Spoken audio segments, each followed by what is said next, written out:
আজ গরমে একটা স্পেশাল মেনু করব, সেটা মৌরলা মাছ দিয়ে আমের টক। তা প্রথমে মৌরলা মাছগুলো বেছে ধুয়ে লবণ হলুদ মাখিয়ে তেল গরম করে ভাজতে দিয়েছি। তো খুব সুন্দর করে ভাজতে হবে, যেহেতু টকের মধ্যে দেওয়া হবে, মাছ ভাজাটা যেন সুন্দর হয়। তো সুন্দর করে মাছটা ভেজে নিলাম।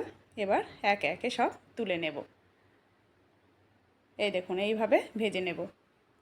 এবার পরের মাছটুকু দিয়ে দেব। মোট এখানে 300 গ্রাম মাছ আছে। সুন্দর করে বেছে ধুয়ে কেটে ভেজে নিচ্ছি।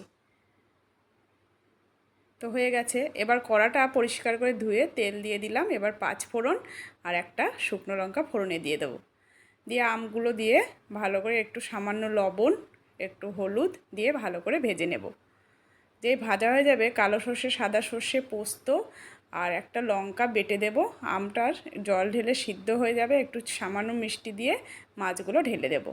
মাছগুলো যেই এবার সিদ্ধ হয়ে যাবে তখন নামিয়ে নেব। তা রেডি হয়ে গেল মোরলা মাছ দিয়ে আমের টক। বাই।